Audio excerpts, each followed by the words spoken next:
اعوذ باللہ السمیع العلیم من الشیطان الرجیم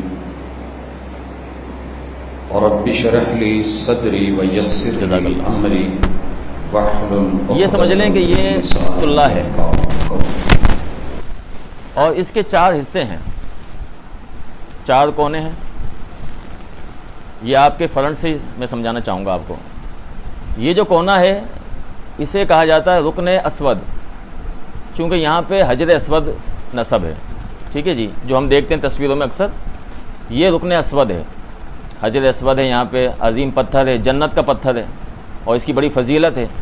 نبی علیہ الصلوۃ والسلام نے اس کو بوسے دیے ہیں۔ یہ شروع میں کالا نہیں تھا، اسود کا معنی ہوتا ہے سیاہ کالا، شروع میں یہ سفید تھا، یعنی کہ حجر ابیض تھا۔ یہ نبی علیہ الصلوۃ والسلام فرماتے ہیں کہ لوگوں کے گناہوں کی وجہ سے یہ سیاہ ہو گیا۔ آپ علیہ السلام نے اسے بوسہ دیا اور پھر ہم بتائیں گے آگے کہ اس کے طریقہ کار کیا ہیں۔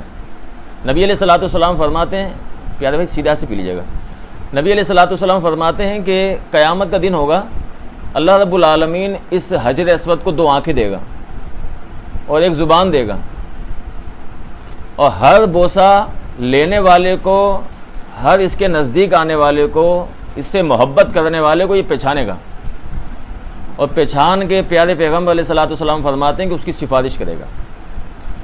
یہ فضیلت محترم بھائیو ہمیں حاصل ہونے والی ہے انشاءاللہ العزیز۔ تو یہ رکن اسود ہے، یہیں سے طواف شروع ہوتا ہے، یہیں سے ابتدا ہوتی ہے اس کی۔ اس سے آگے چلیں گے ہم تو یہاں پہ ملتزم ہے، اس کے بعد خانہ کعبہ کا دروازہ ہے، ٹھیک ہو گیا۔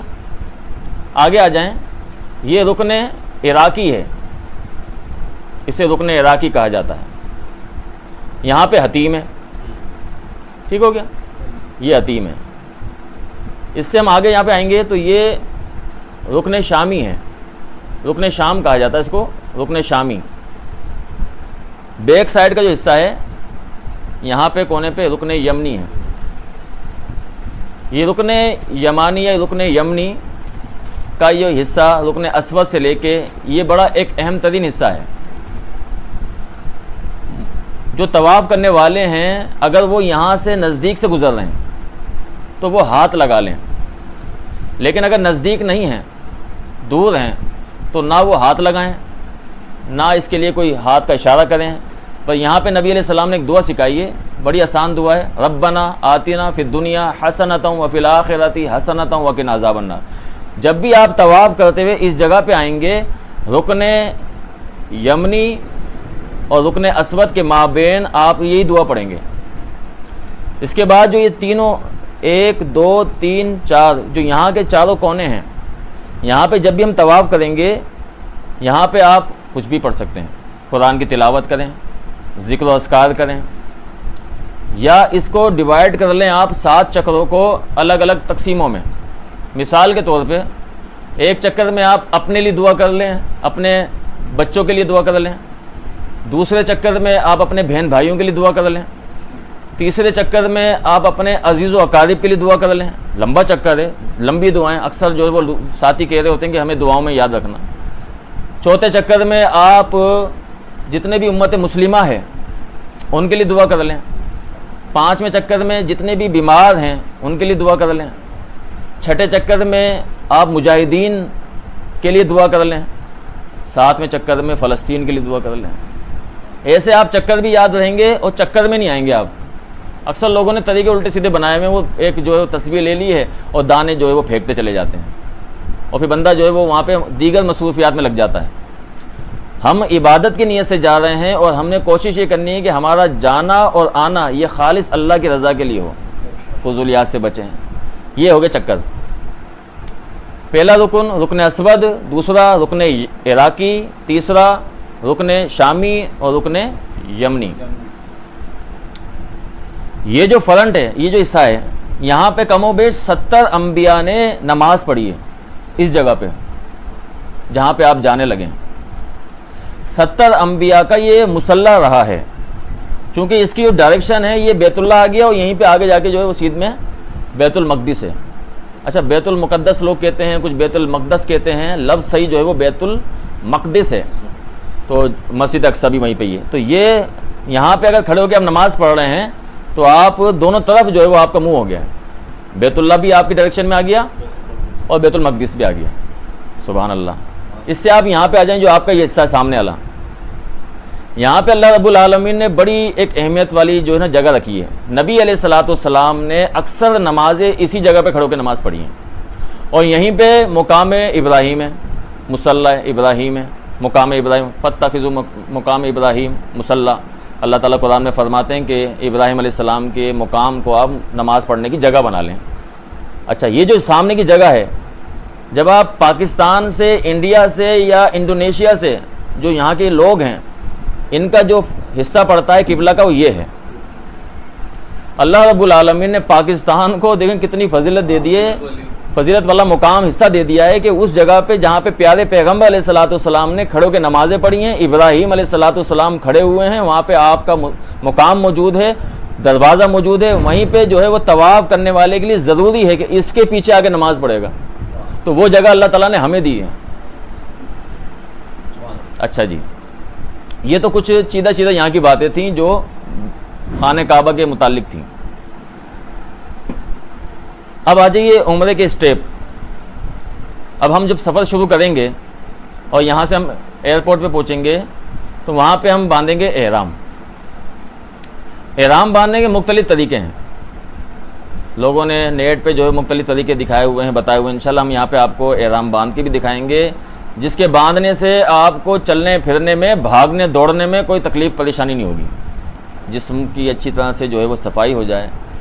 خوشبو وغیرہ کا استعمال کر لیا جائے احرام باندھنے سے پہلے بدن کے اوپر ہی، چونکہ جب احرام بن جائے گا اس کے بعد یہ ساری چیزیں میقات پہ آ کے ممنوع ہو جائیں گی. اور اگر یہ چیزیں ہوتی ہیں، بال، خوشبو، شادی بیاہ، یہ ساری چیزیں، بیانات، تو اس سے جو ہے وہ دم واجب آ جاتا ہے. یعنی پہلے خوشبو لگائی جا سکتی ہے. آپ اگر نہا رہے ہیں، غسل کر رہے ہیں، اسی کے وقت آپ جو ہے وہ خوشبو اپنے جسم پہ لگا لیں، اور پھر اس کے بعد اگر احرام باندھیں گے تو آپ کو اس سے کوئی ممانع نہیں ہوگی چیز. اچھا جی، وضو کر لیا، پہلا اسٹیپ یاد رکھیے گا انشاءاللہ. پہلا اسٹیپ ہے وضو. طواف کے لیے وضو شرط ہے.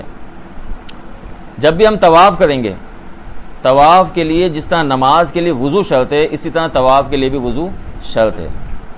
اگر بالفرض کسی کا دوران طواف وضو ٹوٹ جاتا ہے، وہ تیسرے چکر میں ہے، رکن عراقی پہ پہنچا ہے یا رکن شامی پہ پہنچا ہے، اب یہاں پہ اس کا وضو ٹوٹ گیا، تو وہ کیا کرے؟ وہ جائے، وضو کر کے آئے، اور یہ جو چکر اس نے ہاف کیا ہے اس کو وہ ختم کرے. 2 چکر اس کے ہو چکے تھے، وہیں سے تیسرے چکر کی جو ہے نا ابتدا کرے حجر اسود سے. بعض اوقات ساتھیوں کو نہیں پتہ ہوتا، وہ جناب بغیر وضو کے بھی جو ہے وہ طواف کر رہے ہوتے ہیں. ایسے بھی جو نا سین کیس دیکھنے میں آئے. اچھا جی، دوسرا اسٹیپ ہے میقات سے لے کے حجر اسود تک کا. اب یہاں پہ یہ بات بتاتا چلوں آپ کو کہ جو پاکستان کا جو میقات پڑتا ہے وہ یلملم پڑتا ہے. یہ یلملم وہ مقام ہے جس کو نبی علیہ الصلوۃ والسلام نے اس طرف کے رہنے والوں کے لیے میقات قرار دیا ہے. میقات سے ہم نکل گئے آگے، یا پھر وہاں سے واپس آئے گا یلملم، واپس یلملم آ کے یہ نیت کرے گا وہاں پہ. یہ نہیں کہ بندہ آگے نکل گیا، وہ بندہ بولے چلو میں آگے آ گیا ہوں اب کیا کروں تو میں یہیں پہ نیت کر لیتا ہوں. نہیں، میقات پہ نیت کا ہونا ضروری ہے. اللہ رب العالمین نہیں، وہاں پہ نہیں ہوگی. وہاں پہ ہم نے صرف احرام باندھا ہے. نیت ہم میقات پہ آ کے کریں گے. باقاعدہ جہاز میں اعلان کیا جاتا ہے کہ بھائی یہ میقات آ چکا ہے. یہاں پہ پھر وہ نیت کے جو الفاظ ہیں وہ بھی انشاءاللہ ہم بتا دیں گے. اچھا، یہاں پر ایک بات پوچھوں کہ یہ کہا جاتا ہے کہ بھائی اگر بعد میں بول رہے ہیں اس لیے احتیاطاً پہلے نیت کر لو، تو یہ نہیں ہوگی، ایسی نہیں ہوگی، ایسی ہاں ایسی نہیں ہوگی. جی جی جی، لوگ جیسے نہیں اپنے بول رہے ہیں شریف بھائی پہلے کر لی، ہاں تو کیا اس کا کیا؟ جی جی، اکثر لوگ جو ہے وہ اس چیز کو کر لیتے ہیں کہ احرام جب باندھا ہے انہوں نے، آپ احرام گھر سے ہی باندھ کے جا سکتے ہیں، آپ ایئرپورٹ پہ باندھ سکتے ہیں. احرام باندھنے کے بعد پھر آپ پہ وہ ساری چیزیں لاگو ہو جائیں گی جو محرم پہ ہوتی ہیں. اگر اس میں خدا نہ خواستہ وہ اونچ نیچ ہو گئی، آپ پہ دم واجب ہو جائے گا. تو چونکہ وہ میقات ایسی جگہ ہے کہ وہاں کے بعد تقریباً سمجھ لیں کہ آپ کا جو مکہ ہے بیت اللہ وہ 25-20 منٹ رہ جاتا ہے. لیکن یہاں سے اگر شروع سے باندھ کے چل رہے ہیں آپ، یا سو گئے ہیں، یا کوئی معاملہ ہو گیا، بال وال ٹوٹ گیا، یا دیگر چیزیں ہو گئیں، یا خوشبو وغیرہ کا استعمال ہو گیا، یا بے احتیاطی ہو گئی راستے میں سفر میں، تو وہ پھر دم واجب ہو جائے گا۔ اس سے بچنے کے لیے بندہ جو ہے کوشش کرے، وہاں پہ باقاعدہ اعلان کیا جاتا ہے کہ جب میقات آ گیا یہاں پہ آپ نیت کر لیں۔ اچھا جی سر اگر جی جی احرام کی پابندی ہے وہ میقات سے سٹارٹ ہوگی؟ ہاں میقات نہیں نہیں نہیں، نیت سے ہوں گی۔ میقات سے آپ پہ احرام کی پابندیاں واجب لاگو ہو جائیں گی، وہاں سے لے کے پھر عمرہ ختم ہونے تک آپ جو ہے وہ مکلف ہیں اس چیز کے، جو پابندیاں ہیں۔ اور اگر اس نے احرام باندھ دیا ایئرپورٹ پہ اور وہیں پہ نیت کر لی تو اسی وقت سے لاگو ہو جائے گی؟ اسی وقت سے لاگو ہو جائیں گی۔ جی جی، اگر پھر بھی نیت وہاں باندھنی پھر بھی وہاں باندھنی پڑے گی اس کو نیت۔ نیت پھر بھی باندھ اچھا جی، تو بہتر یہی ہے کہ بندہ سنت کے مطابق چلے انشاءاللہ۔ وہاں پہ اعلان بھی کیا جاتا ہے باقاعدہ، ساتھی بتا دیتے ہیں، پریشان ہونے کی ضرورت نہیں اس میں، جہاز ہی پھر حاجیوں کو پائلٹ اعلان کر دیتے ہیں، اور پھر وہاں پہ انشاءاللہ لبیک اللہم لبیک ان العمرۃ لبیک، یہ الفاظ بھی بندہ کہہ سکتا ہے، ارید العمرۃ، یہ الفاظ بھی بندہ وہاں پہ میقات پہ کہہ دے، اور پھر وہاں سے تلبیہ آپ کا شروع ہو جائے گا، وہیں سے تلبیہ شروع ہو جائے گا۔ آدمی بھی خواتین بھی وہاں سے تلبیہ شروع کر دیں گے۔ نبی صلی اللہ علیہ وسلم میقات سے تلبیہ پڑھتے تھے، شروع کرتے تھے، اور بآواز بلند کہتے تھے تلبیہ۔ نبی علیہ الصلوۃ والسلام کی حدیث سے فرمایا کہ جہاں جہاں تک یہ تلبیہ کی آواز جائے گی آپ کی، وہ جگہیں قیامت کے دن آپ کے لیے جو ہے وہ دعائیں کریں گی، بخشش کروائیں گی، سفارش کروائیں گی، اور گواہ بن جائیں گی۔ تو اس میں جو ہے وہ ازواج مطہرات بھی بآواز بلند تلبیات کہتی تھیں، اور صحابہ بھی کہتے تھے۔ صحابی فرماتے ہیں جب مکہ کے گھر آنے شروع ہو جاتے تھے، نظر آ جاتے تھے، اس وقت نبی علیہ الصلوۃ والسلام تلبیہ بند کر دیتے تھے۔ تو ایسا ہی ہے کہ جب آپ یہاں میقات سے جدہ تک جب آپ ایئرپورٹ پہ اتریں گے، وہاں تک آپ کا تلبیہ چلتا رہے گا یہ، اس کے بعد پھر بھلے چاہے آپ کا تلبیہ اللہم لبیک لبیک اللہم لبیک لا شریک لک لبیک ان الحمد والنعمت لک والملک لا شریک لک لبیک، یہ الفاظ ہیں جو عام طور پہ پڑھے جاتے ہیں۔ یہ انشاءاللہ پھر آپ کو واٹس ایپ بھی کر دیں گے، گروپ بنایا ہوا انشاءاللہ، جو چیزیں ہمیں پڑھنی ہیں وہاں پہ یاد کرنی ہے انشاءاللہ ان کو ہم واٹس ایپ بھی کر دیں گے۔ اچھا، یہ ہم آ گئے وہاں پر جدہ پہنچ گئے سے، اس کے بعد اکثر لوگ کیا کرتے ہیں کہ ہوٹل چلے جاتے ہیں، آرام کر لیتے ہیں۔ اگر تھکن ہے تو یہ بھی طریقہ جائز ہے، آپ اگر چاہیں ہوٹل میں جا کے آرام کرنا چاہتے ہیں، اور کیونکہ ظاہر بات ہے ایک تھکن ہوتی ہے، آپ اپنے شہر سے ایئرپورٹ آئے ہوئے ہوتے ہیں، پھر وہاں پہ 3-4 گھنٹے وہاں پہ لگ رہے ہوتے ہیں، پھر راستے کے 3-4 گھنٹے ہیں، پھر آپ جدہ پہنچ رہے ہیں، پھر وہاں سے آپ ہوٹل پہنچ رہے ہیں، تو ایک انسان ویسے ہی تھک جاتا ہے۔ تو یہ بھی ایک صورتحال ہے کہ یا تو آپ جا کے آرام کر لیں، ٹھیک ہے جی، یا پھر بندے بہت سے جو لوگ جو نا جدہ اتر کے سیدھے ڈائریکٹ جو ہے وہ بیت اللہ چلے جاتے ہیں، وہاں پہ جو ہے وہ سارے معاملات کر کے پھر جا کے آرام کر لیتے ہیں، یہ بھی کر سکتے ہیں۔ اچھا، اب آ جائیں اسٹیپ پہ ہم انشاءاللہ۔ اب ہم جب آئیں گے بیت اللہ، اکثر جو ہے وہ یہ بات مشہور ہے کہ جو خانہ کعبہ پہ پہلی نگاہ پڑتی ہے وہ قبولیت کی گھڑی ہوتی ہے۔ آپ نے اپنے گھر سے ارادہ کیا ہے حج کے لیے، عمرے کے لیے، قبولیت کی گھڑی شروع ہو گئی ہے۔ یہ تخصیص نہیں ہے، کہیں خاص نہیں ہے، کہیں صحیح حدیث میں نہیں ہے یہ کہ نبی صلی اللہ علیہ وسلم نے فرمایا ہو کہ بیت اللہ پہ جو پہلی نگاہ پڑھ کے جو دعا مانگی جاتی ہے وہ قبول ہوتی ہے۔ اکثر لوگ وہاں پہ تکلف کر رہے ہوتے ہیں کہ نیچے جھکا کے چل رہے ہوتے ہیں، پوچھ رہے ہوتے ہیں کہ بھائی بیت اللہ آ گیا نہیں آ گیا، اور پھر آئے تو بتانا۔ تو یہ تکلیف میں لینے والی بات ہے اپنے آپ کو، ایسا کہیں نہیں ہے۔ آپ کا پورا سفر جو ہے وہ انشاءاللہ قبولیت والا ہے۔ جب ہم آئیں گے وہاں پہ بیت اللہ تو دعا پڑھیں گے، بسم اللہ الصلاۃ والسلام علی رسول اللہ اللہم افتح لی ابواب رحمتک، جو مسجدوں میں دعا پڑھی جاتی ہے، یا اللہم افتح لی ابواب رحمتک کہہ کے بیت اللہ میں داخل ہو گئے۔ حجر اسود کے سامنے آ کے وہاں سے اب آپ کا جو ہے وہ طواف شروع ہوگا۔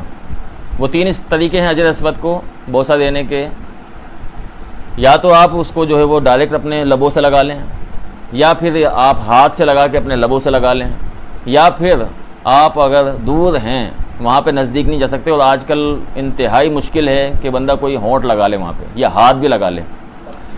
تو ہم نے آسانی کا باعث بننا ہے لوگوں کے لیے، نہ کہ پریشانی کا باعث۔ کچھ لوگ دھکے دے رہے تھے وہاں پہ، یہ طریقہ بھی جو ہے وہ عبادت کو جو ہے وہ نقصان پہنچاتا ہے۔ جو آسانی ہو آپ وہ کر لیں۔ آپ دور سے لوگ اکثر جو ہے وہ دونوں ہاتھ اٹھا کے استلام کر رہے ہوتے ہیں، تو اس کو جو ہے وہ پڑھ رہے ہوتے ہیں، کر رہے ہوتے ہیں، جبکہ نبی علیہ السلام کی ایک ہی حدیث ہے کہ آپ نے فرمایا کہ ایک ہاتھ اٹھا کے جو ہے وہ بسم اللہ اللہ اکبر بھی کہہ سکتے ہو، اللہ اکبر کہہ کے آپ جو ہے وہ استلام کر لیں۔ اور اچھا، پھر ایک چیز میں بتا دوں آپ کو، آپ نے جب استسلام کرنا ہے، یہ استسلام کرنے کے بعد آپ نے اپنے ہاتھ کو چومنا نہیں ہے، چومنا اسی صورت میں جب آپ کا ہاتھ حجر اسود پہ لگے گا. اگر آپ کا ہاتھ دور ہے اور آپ نے استسلام کیا ہے, آپ نے پڑھ لی دعا اللہ اکبر یا بسم اللہ یا اللہ اکبر, اب یہاں سے کہہ کے آپ جو ہے وہ اپنا طواف شروع کر دیں گے ڈائریکٹ. خانہ کعبہ کو لے آئیں گے آپ اپنے الٹے سائڈ پہ, بائیں سائڈ پہ, لیفٹ سائڈ پہ, اور پھر یہاں سے آپ کا جو ہے نا کندھا نکلے گا. احرام میں سے سیدھا ہاتھ کا جو یہ کندھا ہے یہ آپ کا باہر آئے گا. اسے کہتے ہیں استباء.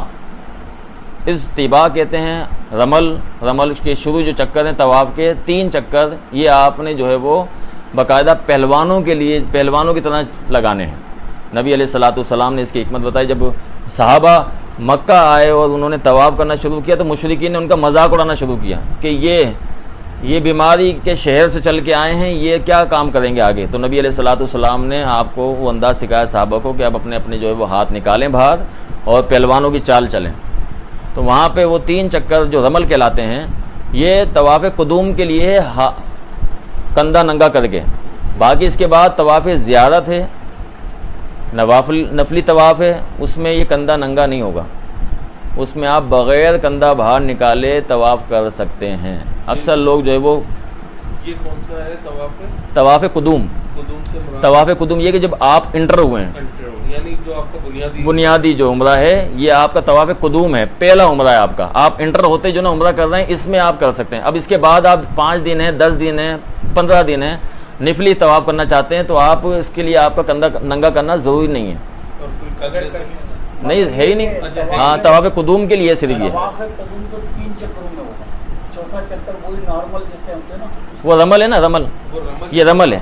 رمل 3 چکر ہیں. جی جی قدوم ہے پہلے. اس میں آپ نے پورے طواف میں ننگا ہی رکھنا ہے, اس میں 3 چکر میں نہیں. ننگا رہے گا. ہاں جی جی اگر 3 چکر میں تیز چلنا ہے یا جی جی جی جی جی میں وہیں پہ آ رہا ہوں.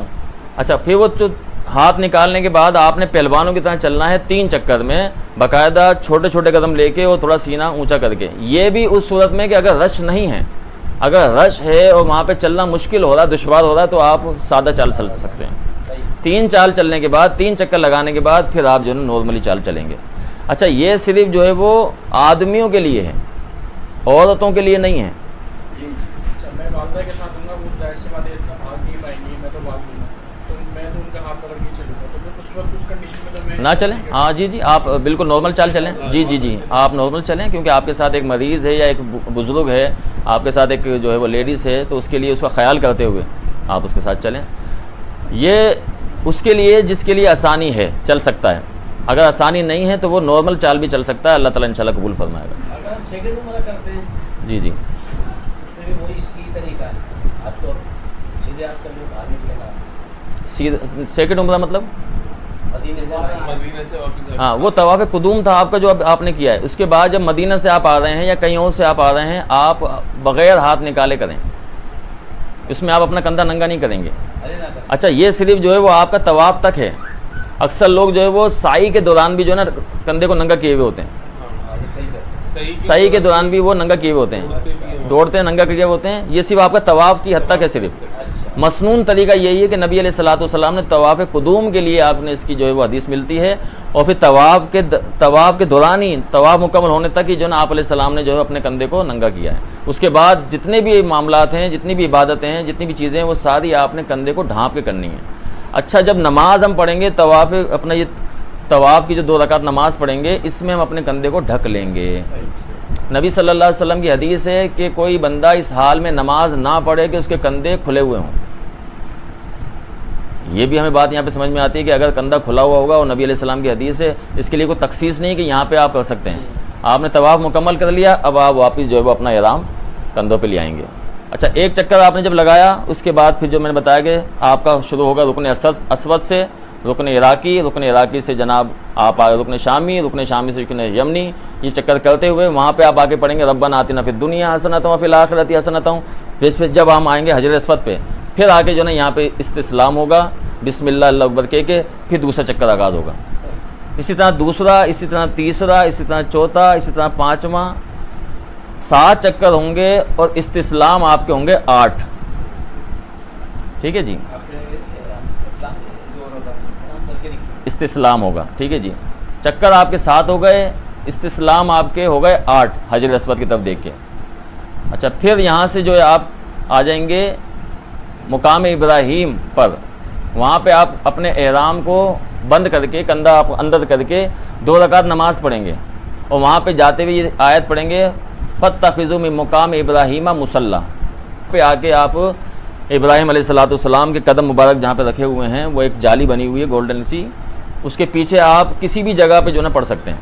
اگر آپ قریب پڑھ سکتے ہیں اچھی بات ہے, قریب جگہ نہیں مل رہی آپ دور چلے جائیں, کوئی اس میں مذائقہ نہیں ہے, اللہ تعالیٰ اجر دے دے گا. اس میں اس چیز کا خیال رکھا جائے گا کہ اکثر لوگ جو ہے سمجھتے ہیں کہ یہاں پہ آزادی ہے کہ بندہ کہیں پہ بھی کھڑو کے نماز پڑھ لے بغیر ستر کے یا بغیر سترہ کے. سترے کا ہونا انتہائی ضروری ہے. اگر کوئی بغیر سترے کے نماز پڑھتا ہے نبی علیہ السلام نے اس کے لیے تاکید فرمائی ہے اور گزرنے والے کے لیے تنبیہ فرمائی ہے. آپ نے فرمایا کہ 40 فرماتے ہیں کہ 40 دن ہیں یا 40 مہینے ہیں یا 40 سال ہیں.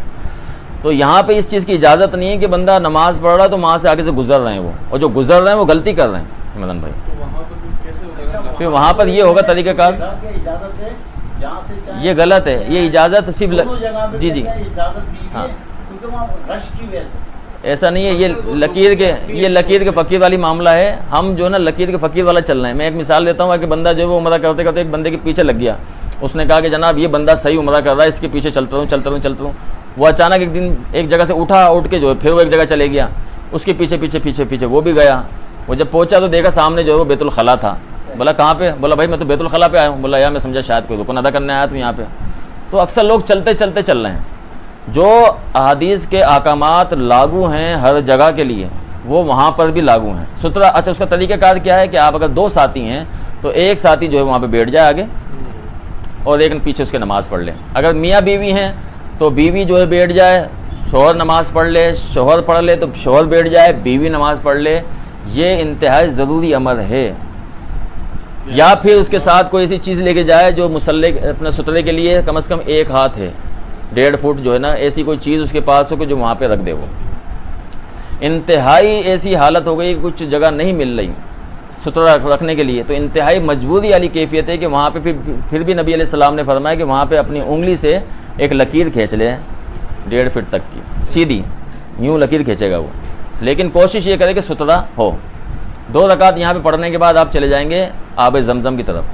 پیچھے ہی جو ہے وہ آب زمزم ہے. نبی علیہ السلام نے وہاں پہ آب زمزم جو ہے وہ پیا, اتنا پیا کہ حتی اطلع, آپ کی جو ہے وہ یہ کوکھیں جو ہے وہ بھر گئیں, یعنی اتنا پیا کہ گردے آپ کے جو ہے وہ بھر گئے. اور پھر نبی علیہ السلام نے اپنے جسم مبارک پہ بھی اس کو لگایا. اچھا جی 5واں اسٹیپ ہے اللہ اکبر یا بسم اللہ کہ یہاں سے ہم نے شروع کیا, کعبہ کے گرد چکر ہو گئے. اچھا جی پہلے 3 چکر میں رمل ہو گئی ہماری, ٹھیک ہے جی. رکن یمانی پہ ہم جب آئیں گے تو وہاں پہ ہم نے بتایا کہ وہاں پہ ہم نے کیا کرنا ہے, قریب ہیں تو ہم ہاتھ لگائیں گے, قریب نہیں ہیں تو کچھ بھی نہیں کریں گے, دعائیں پڑھتے ہوئے چلے جائیں گے. دعا وہی ہے ربنا آتنا فی الدنیا. ہر چکر کے آخر میں حجر اسود کا استسلام ہے, ٹھیک ہے جی, جو ہم نے بتایا کہ ہر چکر کے آخر میں استسلام ہوگا. کل 7 چکر ہوں گے. شروع کے 3 چکر میں رمل ہوگا. یہ بھی صرف آدمیوں کے لیے, عورتوں کے لیے نہیں ہے. مقام ابراہیم پر 2 رکعت نماز پڑھیں گے اور یہ آیت پڑھیں گے واتخذوا من مقام ابراہیم مصلی. اس کے بعد ہم آ جائیں گے زمزم پہ. زمزم کا پانی خوب پئیں, اپنے جسم پہ لگائیں. لگانے کے بعد پھر ہم آئیں گے حجر اسود پہ. پھر آخری جو ہے وہ ہم استسلام کریں گے وہاں پہ. استسلام کرنے کے بعد پھر وہاں سے ہم چلے جائیں گے صفا مروہ کی طرف. یہ آپ کا یہاں کا معاملہ مکمل ہوا ہے. جب ہم جائیں گے صفا مروہ کی طرف تو وہاں پہ قرآن کی ایک آیت ہے ان الصفا والمروہ من شعائر اللہ فمن حج البیت او اعتمر فلا جناح علیہ ان یطوف بما ومن تطوع خیرا فان اللہ شاکر علیم. یہ بھی چھوٹی سی آیت ہے, انشاءاللہ ہم دن ہے ہمارے پاس یاد کر لیں گے. وہاں جاتے بھی آیت پڑھیں. اور وہاں پر شروع ہوتی ہے صفا سے مروہ تک, پھر مروہ سے صفا, صفا سے مروہ. وہاں کے جو چکر ہیں وہ یہ نہیں ہے کہ صفا سے چکر شروع ہوگا آپ کا اور مروہ سے واپس جب آئیں گے تو 1 چکر ہوا ہے, ایسا نہیں ہے. صفا سے مروہ 1 چکر, مروہ سے صفا دوسرا چکر, ایسے تیسرا چکر. یہاں پر آ کر آپ نے جب یہ آیت مکمل کر لی, یہاں پہ پڑھیں گے آپ ابدؤ بما بدا اللہ بہ, ابدؤ بما بدا اللہ بہ مطلب یہ کہ میں وہاں سے شروع کرتا ہوں جہاں سے اللہ نے شروع کیا. یہ الفاظ نبی علیہ الصلوۃ والسلام نے پڑھے ہیں. ابدعو بھی پڑھ سکتے ہیں اور نبدعو بھی پڑھ سکتے ہیں, یا ہم شروع کر رہے ہیں یا میں نے شروع کیا. اس کے بعد آپ ہو جائیں قبلہ رخ, صفا پہ کھڑے ہو کے قبلہ رخ ہو گئے. قبلہ رخ ہو کر ہاتھ اٹھایا آپ نے اور 3 بار آپ نے کہا اللہ اکبر اللہ اکبر اللہ اکبر. پھر آپ پڑھیں گے لا الہ الا اللہ وحدہ لا شریک لہ لہ الملک ولہ الحمد وہو علی کل شیء قدیر. یہ آپ نے ایک پڑھا. اس کے بعد آپ جو ہے وہ دعا مانگیں, خوب دعائیں مانگیں, خوب دعائیں مانگیں. اس کے بعد پھر آپ دوسری بار پڑھیں گے یہ اللہ اکبر اللہ اکبر اللہ اکبر لا الہ الا اللہ وحدہ لا شریک لہ لہ الملک ولہ الحمد وہو علی کل شیء قدیر. ٹوٹل آپ نے 3 بار یہ کلمات پڑھنے ہیں. ان 3 کلمات پڑھنے کے بیچ میں جو جگہیں ہیں اس میں آپ دل کھول کے دعائیں کریں. اب وہ ٹھنڈی ہو گئی نہیں رہنے دے بھی. اچھا جی, ایک تو دعا یہ ہے, یہ بھی پڑھ سکتے ہیں آپ. ایک دعا یہ بھی ہے کہ یہ بھی پڑھا جا سکتا ہے لا الہ الا اللہ وحدہ انجزا وعدہ ونصر عبدہ واہزم الحزاب وحدہ, کہ اللہ کے علاوہ کوئی نہیں ہے, اس اللہ نے جو ہے وہ نجات دی, اپنا وعدہ پورا کر دکھایا, مسلمانوں کی مدد کی اور اکیلے جو ہے وہ کفار کے لیے کافی ہو گیا. تو یہی پڑھ سکتے ہیں, یہی پڑھ سکتے ہیں, دونوں پڑھ سکتے ہیں. جس کو یاد ہے لا الہ الا اللہ وحدہ وہ پڑھ لے, یہ بھی یاد ہے تو سبحان اللہ, اچھی بات ہے. اس کے بعد پھر آپ جو ہے نا صحیح کے لیے تیار ہو جائیں گے. جب آپ یہ پڑھ لیا آپ نے, اب آپ صفحہ سے آپ کی جو ہے نا صحیح شروع ہو رہی ہے.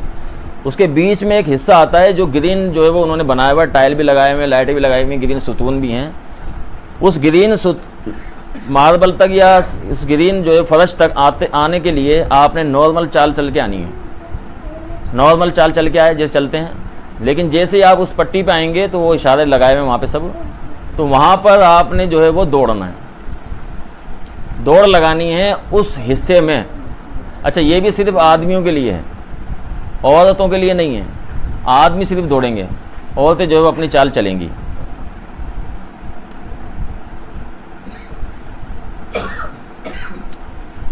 یہ 7 چکر کرنے کے بعد جب آپ وہاں پہنچیں گے مروہ پہ, پھر مروہ پہ بھی آپ اسی طرح قبلہ رخ ہو کے اللہ اکبر اللہ اکبر اللہ اکبر کہہ کے ہاتھ اٹھا کے دعائیں کریں گے. اس کے بیچ میں جتنی چاہے دعائیں کریں. پھر وہاں سے آپ صفحہ پہ آ جائیں گے, وہاں پہ بھی آپ ہاتھ اٹھا کے دعائیں کریں گے. یہ آپ کا سلسلہ چلتا رہے گا.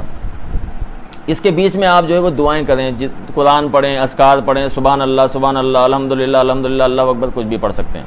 لوگوں نے بڑی بڑی کتابیں لکھی ہوئی ہیں کہ اس موقع پہ یہ دعائیں, تکلف کیے ہوئے لوگوں نے, پریشانی کی ہوئی ہے. پریشانی نہیں ہے دین میں. 7واں چکر آپ کا ختم ہوگا جناب مروہ پہ, ٹھیک ہو گیا. وہاں پر آپ آخری کام آپ کا ہوگا. اچھا جب 7واں چکر آپ کا ہوگا تو وہاں پہ اب آپ نے یہ نہیں پڑھنا اللہ اکبر کر کے اور دعائیں مانگنا, یہ اب یہاں پہ اختتام ہے آپ کا. اس کے بعد آپ کا جو ہے وہ جو آخری رکن ہے وہ یہ ہے کہ حلق یا قصر. حلق کہتے ہیں پورے سر کے بالوں کو منڈوا دینا اس طرح کے ساتھ, اور قصر کہتے ہیں کہ تھوڑے تھوڑے بال جو ہے وہ مشین پھرا دینا یا کینچی لگا دینا, اسے قصر کہا جاتا ہے. نبی علیہ الصلوۃ والسلام نے حلق والے کے لیے 3 بار برکتوں کی اور رحمتوں کی دعائیں کی ہیں. تو بہتر یہ ہے کہ ہمیں زیادہ فضیلت لے لینی چاہیے. اور حلق قصر والے کے لیے نبی علیہ السلام نے ایک دعا کی ہے. جو خواتین ہیں وہ اپنی چوٹی کے جو ہے وہ تھوڑے سے 2 انچ کے بال پکڑ کے جو ہے نا, ان کا محرم بھی جو ہے ان کے ساتھ جو ہے وہ پکڑ کے کینچی سے کاٹ سکتا ہے. یہ ان کی جو ہے وہ احرام سے آزادی ہو جائے گی. آدمی کے لیے یہ کہ وہاں پہ بھی جو ہے نا وہ بیٹھے ہوئے نائی وہاں پہ بھی ہیں, ہوٹل میں بھی ہیں, وہاں پہ جا کے کروا لے, حلق کروا لے, قصر کروا لے. اس کے بعد آپ احرام کی قیود سے آزاد ہو گئے, ایسے ہی ہیں جیسے آپ اپنے پاکستان کے کسی شہر میں بیٹھے ہوئے. اب آپ جو چاہے کریں. اچھا جی, یہ ساری چیزیں یہ اس سے ریلیٹڈ تھیں, متعلق تھیں جو عمرے کے مطابق تھیں. اس میں کسی ساتھی کا کوئی سوال ہو, کوئی چیز پوچھنی ہو تو پوچھ سکتا ہے. یہ جیسے ہم صفا مروا کے چکر آپ دعا بتائیں گے, ہر چکر میں دعا کریں گے جی ٹھیک ہے, ہر چکر میں دعا ہوگی. اچھا, اور راستے میں اگر تھوڑا جیسے ٹھہرنا چاہیں وہ ٹھہر سکتے ہیں یا کنٹینیو چلتے رہیں گے؟ ہاں بالکل. اگر جیسے آپ تھک گئے ہیں تو آپ کھڑے ہو گئے, کھڑے ہونے کے بعد پھر آپ نے دوڑنا ہے, وہاں پہ چلنا نہیں ہے, بیٹھ بھی نہیں سکتے, وہاں پہ آپ نے دوڑنا ہے. جو کوئی مجبور ہے یا کوئی بیمار ہے تو وہاں پہ ویل چیئر ہیں باقاعدہ, وہ ویل چیئر پہ جو ان کو چلنا ہے. دوڑنا تو اس میں ہے نا جہاں پہ گرین لائٹ جو پٹی ہے. اچھا, صفا پر پہنچنے کے بعد بھی نہیں بیٹھ سکتے, قیام نہیں کر سکتے, کھڑے ہی رہنا ہے وہاں پہ. سانس لے سکتے ہیں, سانس لے سکتے ہیں, کھڑے ہو سکتے ہیں, آرام کر سکتے ہیں. وہ جو کہہ رہے ہیں